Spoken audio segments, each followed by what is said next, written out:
Sean muy bienvenidos a un nuevo capítulo del Negocio del Barrio, un espacio de conversación en el que abordamos temas de interés común para el desarrollo del debate en la opinión pública.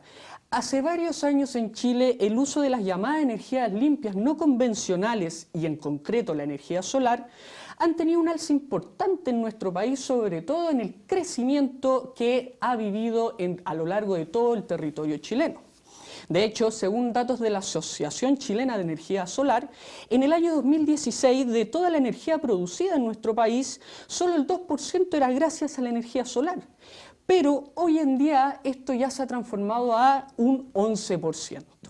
Por lo mismo, para hablar de este tema el día de hoy, tenemos como invitado al socio cofundador y gerente comercial de Geom, Fernando Rey. Fernando, ¿cómo estás? Muchas gracias por aceptar nuestra invitación. Gabriel, muchas gracias por la invitación. Fernando, primero para partir me gustaría consultarte, sobre todo para la audiencia que nos ve en la casa, ¿qué es Geom? ¿A qué se dedica Geom? Sí, mira, Geom es una empresa que se dedica al desarrollo y construcción de proyectos fotovoltaicos y también en la operación y mantenimiento. O sea, básicamente cubrimos toda la evolución de un proyecto fotovoltaico. Perfecto. Hay una particularidad con esto que yo he tenido la fortuna de viajar en auto hacia el norte y ya empezando como en Los Vilos, yendo ya hacia más al norte, empiezan a haber muchos lugares donde está lleno de estas plantas fotovoltaicas, pero en el sur no es tan así. Y me gustaría preguntarte por qué sucede esto. Sí, mira, a ver, efectivamente en el norte hay más radiación y por eso, digamos, cada panel fotovoltaico puede producir más energía eléctrica. Sin embargo, hay ciertas condiciones de mercado y ciertos tamaños de planta que son muy atractivas para la instalación, sea en el centro y también en el sur. Mucho depende también del tipo de energía que tengas en la zona y con eso se hace o no se hace competitiva la energía solar. ¿Y en el caso del sur, existen estas plantas fotovoltaicas? Sí, claro. Nosotros tenemos en este momento una de las plantas más grandes a partir de la 9ª región hacia el sur. En Panguipulli tenemos una de 390 kilos. Muy pronto deberíamos estar empezando a construir una en Puerto Montt de un tamaño similar. Y después la gran mayoría de nuestras plantas están entre la 7ª y 8ª región. Y en este caso, para entenderlo mejor, ¿cuáles son las diferencias y sobre todo los valores positivos que tiene la extracción de energía a través de estos paneles fotovoltaicos, a diferencia, por ejemplo, de la tradicional? Claro. A ver, mira, la energía tradicional normalmente tiene, hay dos tipos de energía, la energía renovable y la energía no renovable, digamos. La energía que básicamente viene de fuentes fósiles, ¿no? La energía de fuentes fósiles produce CO2 y eso hace que el cambio climático se siga pronunciando y sigan habiendo, digamos, impacto en el ambiente. En cambio, tienes esta energía limpia que básicamente te da esa energía eléctrica, pero no tiene un impacto nocivo para el medio ambiente o, digamos, el impacto es muy, muy menor. Básicamente lo único que hace es tomar un cierto espacio como para poder captar el sol o captar la radiación del sol realmente y poder generar esa energía. Nosotros como Geom estamos bastante, un poco lo que te comentaba en un inicio, que hay ciertos tipos de plantas que en el sur sí tienen sentido. Nosotros como Geom estamos nos hemos especializado en lo que se llama energía distribuida, que es la energía que básicamente está cerca al punto de consumo, o sea, energía que es para el autoconsumo, o sea, básicamente tienes una planta solar que genera energía para tu propio consumo y también hacemos plantas para ya generación de energía, pero conectada a la red de distribución. Perfecto. O sea, ya no son estas grandes centrales de energía que, como su nombre lo decía, centralizaban la energía que se producía, se transmitía a todo el país básicamente, y llegaba a la distribuidora y después llegaba donde la señora Juanita a consumirla. Oye, y en el caso de la señora Juanita, ella en sí, ¿de qué manera se ve beneficiada con esta energía solar? Un poco para Claro. entenderlo. Mira, la señora Juanita, como puede ser digamos, el tío Pedro, el abuelo Pepe, o también, digamos, industrias o comercios, lo interesante de esta energía, al estar siendo producida cerca al punto de consumo, de alguna manera dejas de pagar, digamos, ciertos peajes para llegar a ese punto. O sea, cuando tienes una central, digamos, ahí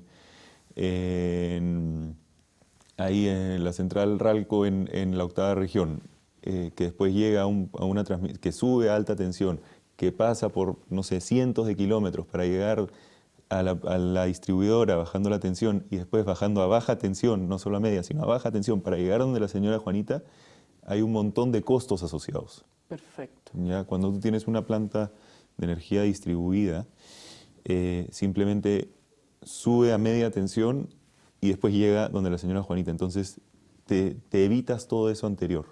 Perfecto. ¿Ya? Y más aún si, por ejemplo, tienes una planta en la casa de la señora Juanita.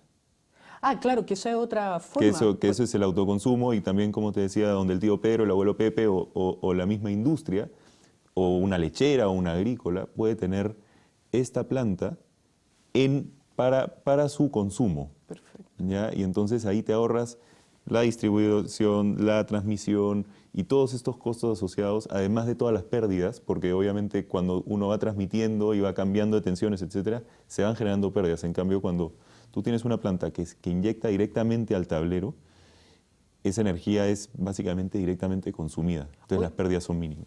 En el caso de que la señora Juanita quisiera tener sus propios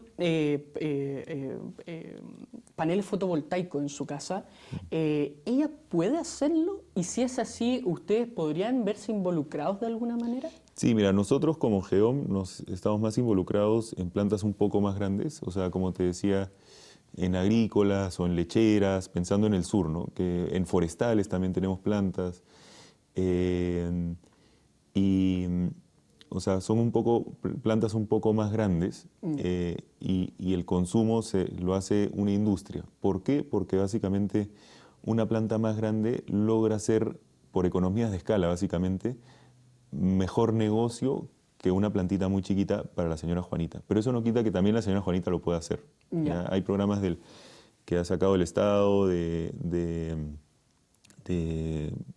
para promover la energía para autoconsumo digamos, en residencial. Nosotros estamos más un poco en el lado comercial industrial. Perfecto. Oye, una consulta. Hoy en día, en pandemia sobre todo, y también en el contexto chileno con el estallido social, se ha hablado mucho que el tema medioambiental, que al fin y al cabo ustedes también aportan en esa materia, se ha dejado un poco de lado. Porque al final surgieron estas otras prioridades como la pandemia y el estallido social que debían cubrirse primero. ¿Cómo lo han visto ustedes desde GEOM? ¿Cómo han visto este proceso? ¿Realmente se ha dejado un poco de lado o todavía sigue esta preocupación justamente por cuidar el medio ambiente con el caso de la energía solar y todos estos ahorros que hablábamos nosotros en un principio? Sí, mira, un poco, a ver, voy a centralizar un poco la conversación en donde nosotros, digamos, somos expertos, que es en la energía distribuida, ¿no? En energía distribuida, Chile, comparado, digamos, a la región, es uno de los que, digamos, está llevando la batuta en regulación para promover este tipo de energías en este segmento, ¿ya? Ahora, eso no quita de que puede ser perfectible y hay cosas que mejorar y hay cosas que seguir, digamos, avanzando en eso, pero si lo comparas a la región, estamos bien. ¿Ya? Nosotros, digamos, por este marco regulatorio, durante la pandemia hemos crecido mucho y seguimos creciendo. Pero claro, sí, efectivamente, ciertas cosas que por la pandemia o por el estallido social se han visto ralentizadas y que esperamos que en un futuro próximo, cuando las cosas se normalicen un poco, se retome el tema y se pueda, digamos, mejorar. En este momento o actualmente el Ministerio de Energía está muy enfocado en cosas digamos, de más largo plazo, como puede ser lo que tanto se escucha en este momento, lo del hidrógeno verde, cero carbono. Cero carbono, etcétera. Pero ya hay ciertas regulaciones que también van hacia disminuir la huella de carbono, volverse un país carbono neutral, que también pueden ser mejorables. O sea, que hay cosas que revisar, que hay cosas que ver para que esto acá sea para que el crecimiento sea aún más rápido, y son cosas muy menores que se pueden mejorar. A futuro, ¿cómo lo ves esto? ¿Crees tú que finalmente las energías renovables puedan reemplazar o predominar el mercado de las energías, sobre todo pensando en los combustibles fósiles? Mira, yo estoy seguro que sí. O sea, hay una tendencia que está clarísima de que cada vez la energía renovable va a ser más o va a tener una predominancia mayor, porque cada vez esta tecnología va a ir avanzando más rápido. O sea, es como que la tecnología avanzando exponencialmente, no solo el tema solar, sino también el tema, o sea, por ejemplo, ¿cuál es, digamos, el gran problema de la energía renovable en general? De que depende de una fuente renovable y que tú no tienes control sobre ella. ¿Ya? Entonces, gracias a Dios, la del sol es la más pareja porque todos los días sale en la mañana y se esconde en la noche, y entonces tienes mayor capacidad de poder, digamos, simular o proyectar qué es lo que va a pasar hacia el futuro. ¿Ya? En el caso del eólico también se puede simular, pero no es tan exacto. Claro, porque el viento no sale todas las mañanas. Claro, pero por ejemplo, no, si el 28 de mayo, por ejemplo, hoy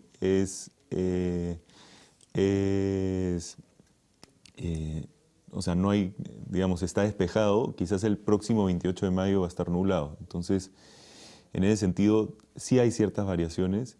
Y, por ejemplo, para, digamos, compensar esas variaciones están avanzando muy rápido las tecnologías de almacenamiento. Claro, reservas al final. Pero ¿cómo? Con baterías. Ya. O, por ejemplo, con trasvases de agua. Digamos, agarras el agua con energía solar, la subes a un punto y después en la noche ese baja y con la misma bomba, la bomba se convierte en turbina y generas energía. Entonces, hay varias formas digamos, de hacer que esta intermitencia de la energía renovable pueda ser de alguna manera cada vez más pareja, y con eso a medida que la tecnología va a ir evolucionando, vamos a lograr y que también esta misma tecnología sea cada vez más competitiva, vamos a ir tomando cada vez más de la matriz energética. Sí. Y eso obviamente tiene que ir acompañado de una regulación que permita la incorporación de estas tecnologías. Perfecto. Siguiendo la misma línea del futuro, ¿tú ves probable que en el caso chileno se pueda exportar en este tipo de cosas? ¿Ustedes como Geón, por ejemplo, puedan exportar energía solar o alguna u otra manera la manera de cómo crear plantas de energía solar? Mira, exportar energía como tal es un poco más complejo porque para que un país tenga la misma regulación que el otro, o como para que las regulaciones conversen entre sí, para que tengan, no sé, el mismo voltaje, la misma frecuencia, y cómo se regula un país y otro, de que se puede, se puede. En Europa, por ejemplo, hay, digamos, un gran sistema interconectado entre los países, etcétera, pero para que pase acá todavía lo veo bastante más alejado. Lo que sí creo que es exportable, y Geom y otras empresas del rubro están siempre mirando oportunidades en el extranjero, es el conocimiento que hemos adquirido por el avance que tiene Chile comparado a otros países. O sea, eso sería como lo primero a exportar. Claro, o sea, por ejemplo, hacer un Geom en otro país, en Sudamérica, o una empresa de ingeniería, o una consultora, o asesoría, bueno, todo lo que está alrededor de la generación de energía, que acá hemos avanzado, digamos, ya un cierto camino, y hay países que todavía ese camino no lo han recorrido, y ese conocimiento sí de todas maneras es exportable. Perfecto, perfecto. Hay un tema que también tenía anotado para preguntarte que le afecta directamente a la gente en la casa, que por lo menos en los últimos 2 años, con todo lo que ha pasado, el contexto que se ha vivido en Chile, Enel en concreto ha tenido muchos problemas con la distribución de energía. Incluso ha sido demandada muchas veces porque quedan ciudades sin energía y eso le afecta directamente a la gente en sus casas, que se queda sin luz, sin poder hervir agua, etc. Entonces, me gustaría saber cuáles serían las diferencias que existirían directamente con la gente en estos problemas si ustedes como Geón, por ejemplo, estuvieran en el caso de Enel, fueran Enel, el Enel de hoy en día. Uy, a ver, mira, hay que entender que la infraestructura siempre puede tener fallas y hay cosas externas y otros entes que afectan digamos, estas interrupciones. Por ejemplo, por decir, la municipalidad tiene que cortar los árboles y no los cortó y un árbol se cayó y rompió una línea de media tensión. Bueno, ahí hay, digamos, un protocolo a seguir de que Enel tiene que ir después de tanto tiempo, a máximo tantas horas para poder reparar y no sé qué. Si eso no lo cumple, bueno, es otra cosa, pero de que puedan haber problemas, siempre lo va a haber. Ya. Es difícil juzgar cuando uno no está en el zapato de una empresa distribuidora. ¿Ya? Pero mira, la tecnología va a ir avanzando. En este momento la gran mayoría de instalaciones se hacen bajo la lógica on-grid, o sea, que está conectado a la red, la energía solar, y por ese mismo motivo no funcionan como respaldo. Pero en un futuro relativamente cercano, las instalaciones fotovoltaicas o las instalaciones solares fotovoltaicas van a venir acompañados de almacenamiento. Y ahí este sistema se va a poder usar también como respaldo. Entonces, no solo para generar energía, para inyectar energía, para compensación de facturas, que se llama net billing, que no sé si te lo mencioné, pero eso también hace que estos proyectos sean bastante más factibles y rentables. ¿Y qué es net billing, perdona? Sobre todo para la gente en la casa, si lo Sí, pudiese sí, sí. definir. Y bueno, pero para terminar, también podría ser como uso de respaldo esta tecnología. Pero todavía las baterías como tales son un poco caras y solo están siendo competitivas o vale la pena instalarlas para ciertas condiciones, no para todos. ¿Ya? En un futuro se espera que sí, pero todavía no estamos en ese momento en el tiempo. Net billing es una de las leyes que básicamente hacen que empresas como la de nosotros existan. ¿Ya? Entendiendo de que el sol, como te decía, aparece en la mañana y se esconde en la noche, la energía básicamente es como una campana. Empieza a producirse en la mañana, llega hasta a un pic a mediodía y de ahí baja en la tarde y termina en cero. Perfecto. Pero, por ejemplo, si tú tienes digamos, una agrícola que solo riega en verano y no riega en el invierno la planta sigue produciendo, quizás no tanto como el verano, pero sigue produciendo. Y si la empresa no está consumiendo energía, o sea, la agrícola no está consumiendo energía, ¿qué pasa con esta energía que está produciendo la planta solar? O se inyecta o simplemente se deja de producir. Claro, porque las reservas no son infinitas tampoco. Porque no se puede almacenar. Claro. Porque no tienes un sistema para almacenar esa energía. Entonces, como la energía en sí es instantánea, si no se consume o si no se puede inyectar, simplemente no se produce. Perfecto. ¿Ya? Entonces, ¿qué es lo que existe? ¿Qué es el net billing? Que básicamente es el neteo de bill, en inglés es factura, digamos. Entonces, el neteo de facturas, ¿ya? Es que cuando la planta está produciendo y hay consumo, se autoconsume. Pero cuando hay excedentes de lo que se está generando de energía de la planta, se inyecta a la red. Ya. Y digamos, hay un medidor, como el típico medidor de la señora Juanita, pero que tiene te mide lo que entra y también mide lo que sale.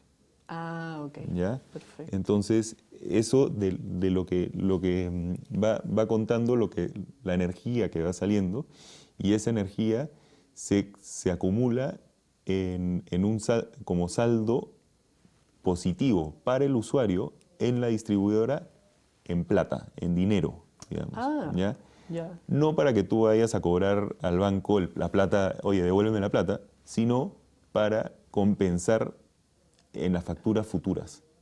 O sea, para entenderlo mejor, Juanito Pérez, que es dueño de una industria, trabaja con ustedes tienen plantas fotovoltaicas en esta industria, y en invierno consume el 60% de la energía que produce estas plantas fotovoltaicas, y el 40% él no lo pierde, sino que queda para el futuro como para seguirlo consumiendo. La energía en sí no queda para el futuro porque es instantánea, simplemente se inyecta. Ya. Pero esa inyección básicamente se valoriza y ese saldo positivo sí queda para el futuro. Ah, ok. ¿Ya? Para las siguientes facturas. Entonces, por ejemplo, digamos, en invierno consumen poco y en verano consumen muchísimo. Entonces, en invierno va a estar consumiendo ese 40% y en el verano, cuando consume mucho, se come todo lo de la planta y además tiene El otro 60. ese saldo a favor Ya. que estuvo acumulando durante todo el otro periodo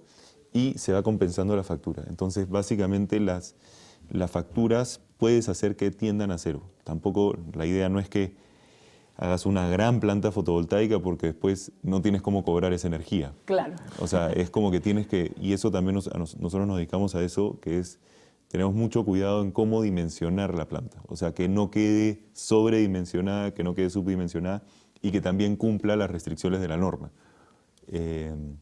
Y así, digamos, podemos lograr ofrecer una planta que sea lo más rentable posible para el usuario. Perfecto. Oye, y en el caso de los clientes de Geom, ¿qué los lleva a buscarlos a ustedes para tener energía solar en su industria, en las lecherías, como mencionaba? ¿Qué los motiva? Sí, mira, al final hay varios factores que motivan a la gente, o sea, o a los distintos consumidores en tener esta tecnología para autoconsumo. Uno, obviamente, es el ahorro que puede generar la planta. Por lo que te comentaba, hay un montón de beneficios por distintos factores que, digamos, dejas de pagar y también la energía que produces ahí mismo en sí es muy competitiva. Entonces, con eso, lo que deja de consumir más lo que inyectas, generas ese ahorro interesante. Por otro lado, está el tema verde. O sea, por ejemplo, el hecho de que, no sé, alguna agrícola que produzca manzanas le pueda poner un sello de que esta manzana se produjo o se regó con energía limpia, que estás compensando CO2. Toda esa parte, digamos, en el lado comercial y marketero también tiene Funciona, un valor, claro. que es un valor, digamos, indirecto, y eso lo tiene que definir el cliente está más claro de qué tanto valor le puede sacar, porque claro, es un negocio y depende de sus clientes, de sus proveedores, de su cadena, pero eso también Y al se lo final mostramos. depende del cliente si lo siente como un valor directo, pensando en que está comprando algo que cuidó al medio ambiente, por ejemplo, o un valor indirecto si ese cliente no conoce o no sabe de estos beneficios, por ejemplo. Claro, claro. Y lo otro es, al menos nuestra forma de vender esto acá, es ser lo más transparente posible. O sea, explicar con peras y manzanas de qué se trata esto, cómo funciona, qué es lo que se puede, qué es lo que no se puede, qué es lo que conviene, qué es lo que no conviene, como para que el cliente finalmente entienda, confíe y dé ese paso de querer hacer una planta solar. Porque la verdad es que, y eso siempre en las reuniones con distintos clientes o clientes potenciales les decimos, yo no espero que tú sepas nada de esto, la cosa es que yo te explique y pregúntame todo lo que quieres y no hay pregunta tonta. O Claro. sea, porque al final no es su tema, es un tema todavía bastante nuevo y es también muy como de nicho. Entonces, el hecho de explicarlo, entenderlo, que entiendan la lógica, que les haga sentido, hace que tomen la decisión, sea por ahorro, por marketing, porque les importa o les preocupa el tema medioambiental, cualquier razón. Pero la cosa es que entiendan de qué se trata y cómo funciona. Y que finalmente yo me imagino que los clientes que tienen en Geom terminan viendo esto al final como una inversión más a futuro que como un gasto en el momento. Sí, claro. O sea, nosotros al menos siempre vendemos esto como un proyecto de inversión y un proyecto de inversión que tiene que ser rentable por sí solo. Y bueno, hay clientes que uno se da la sorpresa de que a pesar de que la planta en sí, en este caso, no salga tan rentable, igual lo quieren hacer porque ven algo más allá, en lo que te decía, todos los temas, todos los beneficios indirectos que puede tener. Claro. Y, por ejemplo, nosotros no solo vendemos las plantas, o sea, como te decía, hacemos como el desarrollo, el dimensionamiento, de qué se trata, cómo funciona la evaluación del proyecto, la construcción de la planta, la operación y mantenimiento, sino también les podemos dar al cliente distintas formas de financiamiento, Perfecto. sea bancario o sean de empresas especializadas que se dediquen a hacer la inversión por ti y te venden la energía que produzca la planta por 15, 20, 25 años, siempre con un descuento con respecto a lo que te puede ofrecer la energía de la red. Ya. Entonces, si quieres hacer la inversión tú, la rentabilidad es mayor porque tienes que compartirla con menos, digamos, con menos interactores, digamos. Claro. Pero si no quieres hacer la inversión tú, alguien la puede hacer por ti, igual vas a tener un cierto ahorro, igual Se va a ver beneficiado. vas a tener todos los beneficios indirectos que puede tener la planta. Claro. Eso sí se mantiene al 100%. Entonces, en verdad, lo interesante de esto es que el modelo es bastante robusto. O sea, no es, digamos, un proyecto de inversión que tú hagas la inversión, no sé, compras una máquina, voy a procesar más fruta, pero después la fruta la tienes que vender. Claro que sí. Entonces tienes que pensar en el tema comercial, tienes que pensar en cómo resolver el tema logístico, tienes que pensar. En esto acá es, pones la planta, instalas la planta obviamente bien dimensionada, haces todos los trámites de conexión, se opera y se mantiene correctamente, todo eso ahí lo hacemos nosotros. ¿Y la mantienen ustedes? Sí. Hacemos, sí, la operación y mantenimiento. O sea, como nosotros nos enfocamos en vender esto acá en base a lo que va a producir y los ahorros que va a generar, la única manera que produzca esos ahorros es que la planta siempre esté en perfectas condiciones. Claro. Entonces, también ofrecemos operación y mantenimiento y con eso logramos que solo con eso, o sea, obviamente el cliente tiene que seguir consumiendo energía porque si no, no tiene mucho sentido todo esto, pero solo con el hecho de seguir consumiendo la energía que estaba consumiendo antes, ya tiene un ahorro, ya tiene una mejora, ya tiene algo más que ofrecer a su actual mercado. Entonces, realmente o al menos como lo vemos nosotros y como hemos logrado convencer a ciertos clientes, de que es una inversión de muy poco riesgo o es, digamos, si no quieren invertir, un proyecto que es de muy bajo riesgo y siempre tiene algún tipo de retorno. Entonces, no, interesante este tema. Por lo mismo, Fernando, llegamos al final del programa, pero antes de terminar me gustaría que en la casa, para que ahí va a estar saliendo en los GCs, puedas decir a la gente interesada para, por último, aprender sobre esto, alguna página web que tengan ustedes como Geom, alguna red social ahí para que la puedas decir. Sí, es www.geom.cl. Perfecto. Ahí ahora está apareciendo en los GC, así que Fernando, te quiero dar las gracias por haber participado hoy día del negocio del barrio y espero que les vaya muy bien en el futuro. Eso, muchas gracias Gabriel, igualmente. Con esto concluimos un nuevo capítulo del negocio del barrio. No se olviden de comentar, debatir y opinar en las redes sociales del canal Tendencias Prime sobre todas estas cosas tan interesantes como lo son las energías renovables y cuál creen ustedes que será el futuro de esto en el país y el mundo. Así es que nos vemos en otra ocasión. Hasta luego.